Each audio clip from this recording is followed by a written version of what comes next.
తర్వాత మీరు మోదీ గారికి అలాగే బీజేపీకి సపోర్ట్ చేస్తూ మాట్లాడుతున్నారు, ప్రచారం చేస్తున్నారు. సడన్ కిషన్ రెడ్డి గారు కూడా మీకు బాగా క్లోజ్. సో సడన్గా రేపు జరగబోయే ఎలక్షన్స్కి ప్రచారకర్తగా మిమ్మల్ని ఉండమంటే చేస్తారు. నేను ఇప్పుడు దీని ప్రచారం అనే పేరు ఎందుకు? ప్రచారం అంటే ఒక పార్టీకి పరిమితం. పార్టీ నాకు అసలు అంత ఓపిక లేదు, ప్రచారం చేసే ఓపిక లేదు. నా నా నా జీవలక్షణం కాదు ప్రచారం అనేది. ఇప్పుడు కాదు, జయప్రకాష్ నారాయణ గారు లోక్సత్తా పార్టీ పెట్టినప్పుడు ఆయన ఏదో సందర్భంలో ఆయనతో మాట్లాడుతున్నప్పుడు ఆయన ఆహ్వానించారు ఆయన పార్టీలో. మీలాంటి యువకులు ఈ పార్టీలో ఉంటే మన మన ఐడియాలజీ స్వార్థం లేని సమాజాన్ని నిర్మించవచ్చు, డబ్బు మద్యం దూరంగా ఉండే ఏమంటారు రాజకీయ వ్యవస్థని మనం రూపొందించవచ్చు అని చెప్పాడు. నేను అన్నాను, అసలు నాకు నా ఆలోచన, నా లక్ష్యం అది కాదు. నేను సేవ చేస్తున్నాను ఆధ్యాత్మిక మార్గంలో. దీనికి మాత్రమే నా మనస్సు, నా శరీరం, నా బుద్ధి సహకరిస్తుంది. అందరూ అన్ని పనులు చేయలేదు. ఇప్పుడు సినిమా అన్నది చాలా బలమైన మీడియా అయినప్పుడు, నన్ను యాక్టర్గా ఆహ్వానించినప్పుడు నేను అసలు అది అద్భుతం కదా. స్క్రీన్ మీద కనిపిస్తే ఆ సరదానం లేకపోతే మరి అదే ఎందుకు వద్దనుకున్నాం? సో ఇట్లా పెద్దవాళ్ళు పిలిచారు కాబట్టి తప్పని వెళ్ళిపోవడం కాదు. నీ మనస్సు ఏది, దీన్నే స్వధర్మం అంటాం. ఏ పని చేయడం వల్ల నీ మనస్సు ఆనందపడుతుందో దాని లోకం కోసం అర్పించే ఏదో నీకు సిద్ధం చేసి ఉన్నాడు. అందులోకి నువ్వు తొంగి చూసుకోగలగా. నేను దేనికి పనికి వస్తాను? నేను రాజకీయాలకు పనికిరా. నేను ఇప్పుడు మాట్లాడుతుంది కూడా మీరు అనుకుంటే ఒక రకంగా ఇది మోదీకి ప్రచారం అవుతుంది కదా. ప్రధాని గొప్పతనం ఏదని చెప్పాను. అలా లేదు, అలా నేను ప్రచారానికి వెళ్ళాను. ఇట్లా మీ సందర్భాల్లో మీరు ఇలాంటి వాళ్ళు వచ్చినప్పుడు మీరు మాట్లాడితే ఈ పార్టీకి ఎందుకు మీరు సమర్థిస్తున్నారు అంటే, ఈ పార్టీ మాత్రమే ఈ పనులన్నీ చేయగలరు. కానీ నేను పార్టీని కూడా మాట్లాడాను. మోదీ ఆ పని చేయగలరు, లేకపోతే యోగి ఆదిత్యనాథ్ ఆ పని చేయగలరు. ఇప్పుడు వాళ్ళ మార్గంలో వాళ్ళు వెళ్తున్నారండి. శ్రీరాముడికి ఒక శోభాయాత్ర చేస్తున్నారు కదా. అక్కడ ఉన్న లోకల్ ముస్లిమ్స్ రాళ్ళెట్టు కొట్టారు. వెంటనే అతను ఏం చేశాడు తెలుసా? ఎవడెవడు రాళ్ళెట్టు, అసలు ఇది దారుణమైన తాట కదా. ఈ దేశంలో పుట్టిన రాముడిని, ఈ దేశంలో పుట్టిన ధర్మాత్ముడిని, ధర్మజ్ఞుడిని ఆయనకి శోభాయాత్ర చేస్తుంటే రాళ్ళెట్టు కొట్టడం ఏంటి? షూటింగ్ చేశారు. షూటింగ్ చేసి ఎవడైతే రాళ్ళెట్టు కొట్టాడో వాళ్ళ ఇల్లు, వాళ్ళని పూర్తిగా సమగ్ర సమాచారం తీసుకుని వాళ్ళ ఇల్లు బుల్డోజర్లతో కోల్గొట్టేశారు. మళ్ళీ ఎవడం చేస్తాడట. మధ్యప్రదేశ్ ముఖ్యమంత్రి శివరాజ్ సింగ్ చౌహాన్ కూడా తర్వాత అదే పని చేశారు. అలా జరగాలి. ఎవరిని చేసిన. ఇప్పుడు హిందువులు కూడా ముస్లింల మీద దాడి చేయడానికి వీలేదు, వాడు వీడిని దాడి చేయడానికి వీలేదు. అందరూ కలిసి ఉండండి. కానీ ఇది హిందూ దేశం అన్న విషయం మాత్రం మర్చిపోకండి. ఇది సనాతన ధర్మం పుట్టిన దేశం అని మర్చిపోకండి. ప్రపంచంలో అత్యధిక ప్రాంతం అజ్ఞానాంధకారంలో మునిగి ఉన్నప్పుడు ధర్మం అంటే ఏమిటో భారతదేశం ప్రపంచానికి చెప్పింది భగవద్గీత రూపంలో. మీకు ఇష్టమైన వ్యక్తులు power star Pawan Kalyan and JD Lakshminarayana గారు. సో వాళ్ళిద్దరూ వేరే పార్టీలు పెట్టడం జరిగింది సపరేట్గా. సో ఈ విషయాలు తెలిసినప్పుడు మీరే ఎలా? మీరు అడిగింది ఇద్దరు విశిష్టమైన వ్యక్తుల గురించి, ఇద్దరు విశిష్టమైన పవర్స్ ఉన్న వ్యక్తుల గురించి. ఒకరు పవన్ కళ్యాణ్ గారు. నేను ఇది చెప్తోంది వ్యక్తిగతంగా వాళ్ళ గురించి తెలుసుకుని, లేదా వాళ్ళతో పాటు కొంతకాలం వాళ్ళని దగ్గర నుంచి అబ్జర్వ్ చేసి, జర్నలిస్ట్గా కొంతకాలం దగ్గర నుంచి అబ్జర్వ్ చేసిన వాళ్ళ ఐడియాలజీ గ్రహించిన వాడిగా చెప్తున్నాను. వీళ్ళిద్దరికీ ముందు ముఖ్యంగా పవన్ కళ్యాణ్ గారికి ఒక మంచి సమాజం మీద ఏర్పరచాలి, సమాజం మీద ఏదో ఒక అవగాహన, ఇది ఇలా కాదు ఇంకో రకంగా ఉంటే బాగుంటుందని ఆయనకు అనిపిస్తుంది. ఈ అనిపించింది ఖచ్చితంగా 100% ధర్మ మార్గం అని పరమాత్ముడు గుర్తించినట్లయితే ఖచ్చితంగా ఆయన అనుకున్నది ఆయన సాధించగలిగే ఆశీస్సులు అందించుగాక. నేను అంతవరకు చెప్పను. నేను ఏ పార్టీకి సంబంధించిన కాదు. దానికి అది అలా ఎందుకు చెప్పాలని అనిపిస్తుంది అంటే, అసలు అప్పటి వరకు ఏ రాజకీయ నాయకుడు చేయనప్పుడు గొప్ప కార్యక్రమం పవన్ కళ్యాణ్ గారు చేసి, దానికి అందులో నేను కూడా ఊహించలేదు, నన్ను కూడా ఆహ్వానించాడు. దాని పేరు నేతాజీ సుభాష్ చంద్రబోస్కి సంబంధించిన ఒక పుస్తక ఆవిష్కరణ. నేను అసలు ప్రభుత్వాలు, వాళ్ళ ఆలోచనలు, రాజకీయ నాయకులు, ఈ మార్గం, ఈ స్వార్థం, ఇవన్నీ ఎంతో కొంత రాజకీయాల గురించి ఏమిటిలా తయారవుతున్నాయి అని అసంతృప్తి ఫీల్ అయ్యే కోట్ల మందిలో నేను కూడా ఉన్నాను. ఇది ఇలా కాదు కదా, రాజకీయం అంటే సేవ కాదు కదా, రాజకీయం అంటే సేవ కదా, రాజకీయం అనేది ఏదో ధనార్జనకి మార్గం కాదు కదా. ఇప్పుడు అలా అయిపోయింది. ప్రజల బలహీనతలను సంతృప్తిపరచడం కాదు కదా. ఈ మార్గం ఎలా అయిపోయింది ఏంటి అనే తీవ్రమైన అసంతృప్తిలో ఉన్న ఒక సగటు పౌరుడిగా, సగటు ఓటర్గా నాకు కూడా రాజకీయాల పట్ల చాలా తీవ్రమైన విముఖత ఉంది. ఈ దీంట్లో ఏదో ఒక అంటే డబ్బుని, మద్యాన్ని, జనాల బలహీనతల్ని, మద్యాన్ని పారించడం ద్వారా జనాల బలహీనతలు సాటిస్ఫై చేయడం ద్వారా మనం పదవిలోకి రావాలి అనే ఐడియాలజీ లేనివాడుగా పవన్ కళ్యాణ్ గారి మీద నాకు ఒక గౌరవం ఉంది. అలాంటి పుస్తకం ఆవిష్కరణలో అట్లాంటివి ఎవరు చేస్తారంటే దేశభక్తి ఎంతో కొంత పర్సంటేజ్ ఉన్నవాడు మాత్రమే నేతాజీ పుస్తక ఆవిష్కరణ రూపంలో ఆయనతో ఈయన ఎలా కనెక్ట్ అయ్యాడో చెప్పగలిగే పరిస్థితి ఉంది. దానికి నేను 100% సపోర్ట్ చేస్తూ ఈయన ఐడియాలజీ ప్రతివాడు గుర్తుపెట్టుకోవాలి, వాళ్ళు కూడా డిస్కస్ చేసుకోవాలి. నాకున్న ఐడియాలజీ 100% ఐడియాలజీలో నిజాయితీ ఉంటే నేను ఎప్పటికీ ఆ మార్గంలో ఉంటాను సురేష్. నిజాయితీ ఎక్కడన్నా క్షీణించి ఆ నిజాయితీ పేరుతో 1%, 2%, 3% స్వార్థం మొదలైంది అనుకో అదే మనల్ని నాశనం చేస్తుంది, మన కిందకి తీసుకెళ్తుంది. ఈ రెండిట్లో నేను ఏ వ్యక్తినైనా 100% వాళ్ళలోకి దూరి ఇతను 100% నిజాయితీ పడడం నేను నమ్మలేను. మనం తీర్మానించలేము. నమ్మలేనంటే వాళ్ళ మీద ఇదేని కాదు, నాకు ఒపీనియన్ లేదని కాదు. అది ఏముందో నేను వాళ్ళతో, ఎందుకంటే నాకు పూర్తిగా ఆ మార్గం, నేను అప్పుడప్పుడు టీవీ చూస్తున్నాను. సో ఆవేశం ఉంది, లోకం కోసం ఏదో ఉంది, ఇది 100% అని పరమాత్మను గుర్తిస్తే వీళ్ళని ఆశీర్వదించుగాక, అది నేను ఆశీర్వదిస్తాను. లక్ష్మీనారాయణతో అయితే వ్యక్తిగతంగా నాకు చాలా డ్రైవ్ ఉంది, చాలా జర్నీ ఉంది. భగవద్గీత ఫౌండేషన్ వ్యక్తిగతంగా లక్ష్మీనారాయణ యాటిట్యూడ్ ఏంటంటే శ్రేయాన్ స్వధర్మో విగుణ పరధర్మాన్ స్వనుష్ఠితాత్ స్వధర్మే నిధనం శ్రేయ పరధర్మో భయావహ. స్వధర్మంలో అట్టి స్వధర్మాచరణమున మరణము సంభవించినను మేలే అంటాడు పరమాత్మ. అలా మరణాన్ని కూడా లెక్క చేయకుండా చాలా చాలా దారుణాలు, దుర్మార్గం అనుకుంటే వాడు అక్కడికి వెళ్తే వాడు మనం చంపేస్తాడని తెలిసినా కూడా దుర్మార్గాన్ని అంతం చేయడానికి 4 అడుగులు ముందుకు వేసిన వాడు లక్ష్మీనారాయణ. మామూలు వాడు కాదు. నాకు తెలిసి ఆ ప్రొఫెషన్లో ధర్మానికి అతను నిర్వచనం. ఈ మధ్యన కూడా ఎవడో దగ్గరికి అతను అడిగి సహాయం చేసేవాడు. లక్ష్మీనారాయణలో గొప్పతనం, అతను అడిగి సహాయం చేస్తాడు, అతనికి తెలిస్తే సహాయం చేస్తాడు, రెండు చేస్తాడు. తెలుసుకుని సహాయం చేయటం లేదా అతని దగ్గరకు వచ్చే ప్రాబ్లంని నివృత్తి చేయటం, ఇది చేయగలిగిన వాడు లక్ష్మీనారాయణ. సో అట్లాంటి మార్గంలో లక్ష్మీనారాయణ గారు ఆయన అనుకున్న మార్గంలో ఆయన జీవితంలో చాలా పైకెళ్ళాలని నేను ఆశిస్తున్నాను. భగవద్గీత గురించి మీకేం కావాలి అని అడిగితే నాకు ఇది కావాలని విత్ ఇన్ నో టైం చేసేసాడు ఆయన. సో అట్లాంటి వాడే బాండ్ పేపర్ మీద ఎవరైనా రాసిస్తాడండి, నేను ఇప్పుడు కనుక నేను ఈ వాగ్దానాలు చేస్తున్నాను, ఇది కనుక నేను నెరవేర్చకపోతే నన్ను మీ ఇష్టం చేసుకోవచ్చు అని బాండ్ పేపర్ మీద ఎవరైనా రాస్తాడా? స్వాతంత్రం వచ్చిన తర్వాత ఎవరైనా రాయగలిగాడా? అతను ఒకటే రాయగలడు. ఎంత ధైర్యం లేకపోతే, ఎంత నిజాయితీ లేకపోతే అతను రాయగలడు. That is JD Lakshminarayana. ఆంధ్రప్రదేశ్లో మార్పు రావడం కోసం పవన్ కళ్యాణ్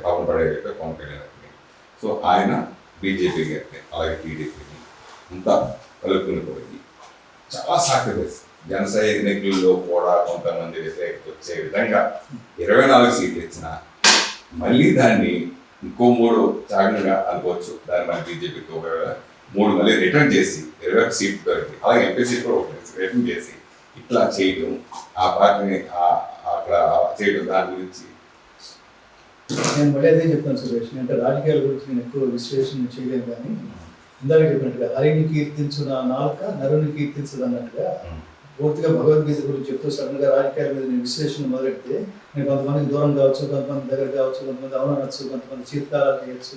అసలు నాకు దీంతో సంబంధం లేదు. నీ సంకల్ప బలంలో 100% నిజాయితీ ఉంటే పరమాత్మ నేను ఖచ్చితంగా అనుగ్రహిస్తాను. ఇది కోరుకునేది. ఇప్పుడు పొలిటికల్ ఈక్వేషన్స్ చాలా ఇది ఉంటాయి, కానీ పవన్ కళ్యాణ్ గారి లక్ష్యం మంచి సమాజాన్ని స్థాపించడం అని కనుక ఆయన అనుకుంటే, ఆయన అనుకుంటున్నాడని నేను పరిపూర్ణంగా విశ్వసిస్తున్నా. ఆయన పరమాత్ముడు సంపూర్ణంగా ఆశీర్వదించుగా. నేను పార్టీ పరంగా మాట్లాడట్లేదు, వ్యక్తి పరంగా కూడా మాట్లాడట్లేదు. ఎందుకంటే నిజంగా కూడా చాలా త్యాగాలు చేసి వచ్చినట్టే 100 కోట్లు సినిమాలో చేస్తే అది వదిలేసి రావడం అనేది చిన్న విషయం కాదు. నేను ఒక విషయం చెప్తాను. అసలు ఒక మనిషికి యాసిడ్ టెస్ట్ ఏమిటో తెలుసా సురేష? డబ్బు. ఎవరి శీలమునైన పరీక్ష చేయనిచ్చితివేని వానికి అధికారము కానీ ధనము కానీ ఇచ్చి చూడు అంటాడు ఒక కవి. నీ క్యారెక్టర్ ఏమిటో తెలుసుకోవాలంటే అసలు డబ్బు ఇస్తే వాడికి అర్థమైపోతుంది దాన్ని ఎలా ఖర్చు పెడుతున్నాడో that shows his character. Yes. నీకు అధికారం ఇవ్వు. వాడు చూడు అసలు అప్పటిదాకా స్నేహంగా ఉన్న వాడిని కూడా దూరం పెట్టేస్తాడు, అది కాబట్టి సార్. అధికారం వచ్చేసాడు. లేదా వాడి జనాలకు ఇంకా చేరువై ఇంకా చాలా చేసేస్తాడు. ఈ రెండు వాడి క్యారెక్టర్స్ అన్నమాట. సో అట్లా మనం కొంతవరకు వెళ్ళి నిర్ణయించవచ్చు. డబ్బు అక్కర్లేదు అనుకున్నాడు, ఖచ్చితంగా నిజాయితీని గ్రహించవచ్చు. అధికారం సాధించడం కోసం పవన్ కళ్యాణ్ గారు ఇప్పుడు రెండు పార్టీలు కూడా కలుపుకుని ముందుకు వెళ్తున్నారు. సో అంటే మనకు ఒక జడ్జిమెంట్ అవుతుంది, ఈసారి గ్యారంటీగా ఈ కూటమి గెలుస్తుంది లేదా ఇలా వస్తుంది అని అది ఉండదు. దాని గురించి అడిగితే నాకు అసలు నేను వాటి లోతుల్లో కూడా నేను పరిశీలించాను. నేను టీవీ చూడడం అసలు నేను చాలా చాలా తగ్గించాను. నేను నా ప్రీవియస్లో కూడా చెప్పుకుంటాను, ఎవడన్నా మనశ్శాంతిగా ఉన్నాడంటే వాడి చేతిలో మొబైల్ లేదని, వాడి ఇంట్లో వాడి కంపలో టీవీ లేదని అర్థం అని చెప్తుంటాను. అవి చూసి ఇది ఇలా అయిపోయింది ఏంటి, వీడేంటి ఇలా గేమ్ ఆడిస్తున్నాడు ఏంటి, వీడేంటి ఈ పార్టీలో జాయిన్ అయిపోయాడు ఏంటి, ఆ జాయిన్ చేసుకునేవాడు డెఫినెట్గా వీడిని వాడుకుని వదిలేస్తాడు, ఇలా కొన్ని ఏవో మనకి అనిపిస్తూ ఉంటాయి. అట్లా ఇవన్నీ రెగ్యులర్గా చూస్తున్నప్పుడు నాయన నేను మాలాంటి వాళ్ళు కోరుకునేది ఏమిటో తెలుసా సురేష, యతో ధర్మస్తతో జయ. ధర్మం ఎక్కడుంటే అక్కడ ఆ ధర్మాన్ని సపోర్ట్ చేసేవాడు జయించును కాక. మీ స్వగ్రామం అవనిపేట. సో అక్కడ అంటే రకరకాల శాఖలు ఉన్న వాళ్ళు పొలిటికల్ కూడా కొంతమంది ఉంటారు. అలాగే అక్కడ అవనిగడ్డ దగ్గర మీకు ఆయన ఎంపీగా పోటీ చేస్తారు. ఆయన డాక్టర్ సింహాద్రి రమేష్ చంద్రశేఖర్ గారు. అంటే వారితో నాకు పరిచయం లేదు. నాకు బాగా పరిచయం ఉంది మాత్రం సాంస్కృతికంగా నన్ను పెంచిన వేదిక ఒకటి, అది మండల కృష్ణారావు గారి గాంధీ క్షేత్రం అనే వేదిక. ఆ తర్వాత కూడా మీరు ఇందాకన్నా కళారత్న ఉంది చూడండి, మన ఊళ్ళో పుట్టిన బిడ్డ ఇంత సాధించాడు, మన స్టేట్ నుంచి గుర్తింపు లేకపోతే ఎలా అని ప్రయత్నించిన మహానుభావుడు ఒకడు ఉన్నాడు. ఆయన మండల బుద్ధప్రసాద్. ఆయన తెలుగు భాషకి ప్రాచీన హోదా సాధించడానికి కూడా విశేషమైన కృషి చేసి సాధించేంత వరకు నిద్రపోనివాడు. సాంస్కృతికంగా అతను సాంస్కృతిక బంధువు అని పిలుస్తాను బుద్ధప్రసాద్. సో వీళ్ళు నాకు బాగా పరిచయం. దీని తర్వాత సాంస్కృతికంగా ఒక అడుగు ముందుకేసింది అనేది నేను మా ఊళ్ళో చూడలేదు. సో మిగతా వాళ్ళ మీద నాకు అవగాహన లేదు. బట్ ఎవరి ద్వారా నేను గమనిస్తాను సురేష్, ఒకటి నేను ప్రధానంగా పరమాత్మను కోరుకుంటా, ఎవడు అధికారంలోకి రావడం వల్ల జనాలకి పరమ ప్రయోజనం సిద్ధిస్తుందో వాడు వచ్చుగా. సరే, కొన్ని పనులు చేయాలంటే మీ ఫౌండేషన్కి ఏదైనా సైట్ తీసుకోవాలన్నా, యూనివర్సిటీని పెట్టాలన్నా, ఈ కోర్టు దీన్ని నెరవేర్చుకోవాలన్నా కొన్ని ఉన్నత స్థాయికి పదవులు మనం దేని గవర్నమెంట్ ఉంటే మనకి గవర్నమెంట్ లేదా గవర్నమెంట్ మనం ఉంది. అలా భవిష్యత్తులో మీరు ఇంత పాపులారిటీ ఇంత పేరు సంపాదించుకున్నారు, మీరేంటి తప్పించే వాళ్ళు చాలా మంది ఉన్నారు, చాలా మంది మీరు అభిమానులు సంపాదించుకున్నారు. మీరు బీజేపీ పార్టీ అంటూ మీకు ఎమ్మెల్యేగా పోటీ చేస్తే అవకాశం ఇస్తే మీరు ఎమ్మెల్యేగా పోటీ చేస్తారా? అలాగే మరి బీజేపీ వచ్చి నామినేటెడ్ పొజిషన్ లేదా ఎంపీ ఇట్లా అలా ఎమ్మెల్సీ వచ్చినా ఏది వచ్చినా అట్లా ప్రత్యక్ష రాజకీయాల్లోకి వచ్చే అవకాశం గంగాధర శాస్త్రి గారిని మేము చూడవచ్చా? అలా ఉండటం వల్ల బోర్డు సాధించుకోవచ్చు కదా, అది దాని గురించి చెప్తాను ఫైనల్.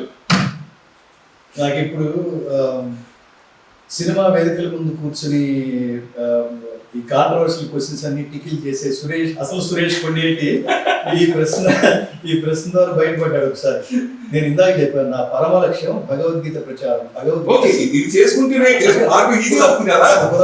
ఏదో రెండిట్లో ఏదో ఒకటి పార్ట్ టైం అవుతుంది. భగవద్గీత అనే పరమాత్మ మార్గం పార్ట్ టైం కావడానికి వీల్లేదు, ఇది ఫుల్ టైం. రెండోది రాజకీయం అనే మార్గం, అది ఖచ్చితంగా మోడీ అయినా ఎవరైనా సరే 5 సంవత్సరాలు 10 సంవత్సరాలు 15 సంవత్సరాలు 20 సంవత్సరాలు అంతే, ఎల్లకాలం అక్కడ కూర్చోలేదు. దానికి ఎక్స్పైరీ డేట్ ఉంది, దీనికి ఎక్స్పైరీ డేట్ లేదు. సో 5 సంవత్సరాలు ఉండి మాకు చేయలేదు, వీళ్ళకి చేయలేదు, చేయలేకపోవడం. రెండోది మీరు అది ఈజీగా ఇంపాసిబుల్ అని. మీరు ఒక 1 ఆఫ్ ది ఎమ్మెల్యేస్ మాత్రమే. మీరు మీ ఊళ్ళో ఏదైతే ప్రామిస్లు చేశారో ఈ ప్రామిస్లని మీ ద్వారా నెరవేర్చేంత స్థితి ప్రభుత్వాలు పడకపోవచ్చు. నేను మా ఊళ్ళో కానీ ఎవరితో చెప్పి చేసేవా అనొచ్చు. ఇది ముఖ్యమంత్రి మనకి ఏదైతే నిధులు కావాలో మన ఊళ్ళో ఎంతెంత బడ్జెట్ కేటాయిస్తే మనం చెప్పినవన్నీ చేయగలము. ఇవన్నీ రాజకీయాల్లో మనం చూడలేము. చాలా మంది ఎమ్మెల్యేలు అసలు ఇక్కడ కానీ అక్కడ కానీ చాలా తీవ్రమైన అసంతృప్తిలో ఉన్నారు. ప్రభుత్వాలు ఎలా ఉంటాయో తెలియదు, ముఖ్యమంత్రులు ఎలా ఉంటారో తెలియదు. ఇవాళ ముఖ్యమంత్రి దర్శనం చాలా దురదృష్టవశాత్తు ముఖ్యమంత్రి దర్శనం ఎమ్మెల్యేలకి, ఎంపీలకి, మంత్రులకి దుర్లభంగా మారిపోయింది సురేష్. మేము మొహం చూపించుకోలేని స్థితిలో ఉన్నాం. మేము చాలా వాగ్దానాలు చేసేసాం, ఈజీగా ఉన్నాయని. ఇప్పుడు మీ దగ్గరికి రావాలంటేనే అపాయింట్మెంట్ దొరకట్లేదు. ఈ బడ్జెట్లు ఎప్పుడు దొరుకుతాయి, మా ఊరికి ఎప్పుడు వెళ్ళారు, ఇప్పుడు వెళ్తే కొట్టడానికి సిద్ధంగా ఉన్నారు. మరి పాపం వీళ్ళందరూ వాగ్దానం చేసిన వాళ్ళు, చేయాలనే ఉద్దేశంతో చేసిన వాళ్ళే కదా. ఎందుకు చేయలేకపోతున్నారు? చేయాలనుకున్నవి ఎందుకు చేయలేకపోతున్నారు? కొన్ని మాత్రం ఎందుకు చేస్తున్నారు?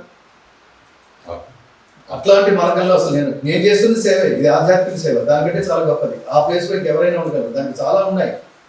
ఇష్టం వచ్చినట్టు మాట్లాడడం, దాన్ని ఎదుర్కోగలిగే శక్తి ఉండటం, నేను అలా తీసుకోలేదు. I'm so sensitive, so sensitive. మాట్లాడితే నేను అట్లా భరించలేదు. చివరి ప్రశ్న, భవిష్యత్ కార్యాచరణ ఏంటి? భగవద్గీత నేను ఇందాక చెప్పినట్టుగా కృష్ణుడు పుట్టిన మధురకి భగవద్గీతని హిందీ భాషలో చేర్చడం, కృష్ణుడు పరిపాలించిన ద్వారకకి గుజరాత్లో రికార్డ్ చేసి అక్కడికి చేర్చడం, ఆ టెంపుల్కి చేర్చడం.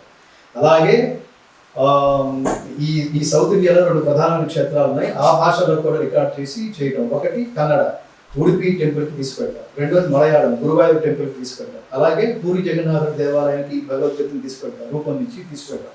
సో ఇవి ప్రధానమైన జయాలుగా భగవద్గీత ఫౌండేషన్ అనుకుంటుంది. అల్టిమేట్ జయం చెప్పాం, ప్రతి సంవత్సరం ప్రపంచమంతా గర్వించే స్థాయిలో గీతా జయంతులు చేయడం. మార్గశిర శుద్ధ ఏకాదశి దాదాపుగా అది నవంబర్, డిసెంబర్, జనవరిలో వస్తుంది.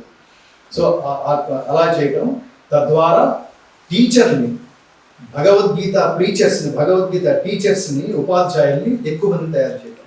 ప్రతి ఇంట్లో పిల్లవాడికి మాకు భగవద్గీత తెలుసు అనేట్టుగా ఆ ఇంట్లో ఉన్న తల్లిదండ్రుల్ని ప్రోత్సహించడం, స్ఫూర్తినివ్వడం, ఇవి ప్రధానమైన చేయాలి. మా కాన్సన్ట్రేషన్ అంతా ఇది. సో ఈ మార్గంలో ఈ వ్యవస్థని బలపరచడానికి విరుద్ధకన్నట్టు మేము భగవద్గీత ఫౌండేషన్కి మేము స్థలం కోరుకుంటున్నాం. ఇది ప్రభుత్వాలకి చిన్న స్థలం, అట్లీస్ట్ ఆఫీసులో మనం కూర్చోవడానికైనా, కనీసం కేంద్ర కార్యాలయం దీన్ని రూపొందించడానికైనా ఎవరన్నా మహానుభావులు ముందుకొచ్చి దీన్ని సపోర్ట్ చేసి, సహాయం చేస్తే రాబోయే తరాలు థ్యాంక్ యూ సో మచ్. అంటే మిగల్చడానికి మరెవరో, అంటే ఎవరో అడగనివి నువ్వు అడిగి అసలు ఇంకా కొన్ని అడిగితే బాగుంటుందేమో అనే అవకాశం లేకుండా నా మనసులో ఏమున్నాయో అవన్నీ చెప్పించే ప్రయత్నం చేసావు. చాలా కృతజ్ఞతలు సురేష్, చాలా కృతజ్ఞతలు. మంచి మనసులో వచ్చావు, మంచి లక్ష్యాన్ని జనాలకి. నేను అది ఒక విషయం చెప్తుంటాను, ఇంటర్వ్యూస్ కూడా మీకు కూడా ఒక లక్ష్యం ఉండాలి. ఈయన ద్వారా ప్రపంచానికి ఏం చెప్పించాలి అనే లక్ష్యం ఉండాలి. ఊరికే టైం పాస్ 4 క్వశ్చన్స్ వేయడం కాదు. అంత ఐడియాలజీతో నువ్వు ప్రిపేర్ అయ్యి వచ్చినందుకు నీకు చాలా కృతజ్ఞతలు. మీ ఇన్స్పిరేషన్ గా నేను జర్నలిస్ట్ గా వచ్చాను. మీ ఇన్స్పిరేషన్ బోల్డ్ మంది, సమాజంలో బోల్డ్ మంది దాన్ని ఫాలో అవుతూ వెళ్తున్నారు. నాకు ఉండాలి కదా సమాజం లేకుండా, ప్రజ్ఞానం లేకుండా ఏం చేస్తాం. Thank you so much. జై శ్రీకృష్ణ.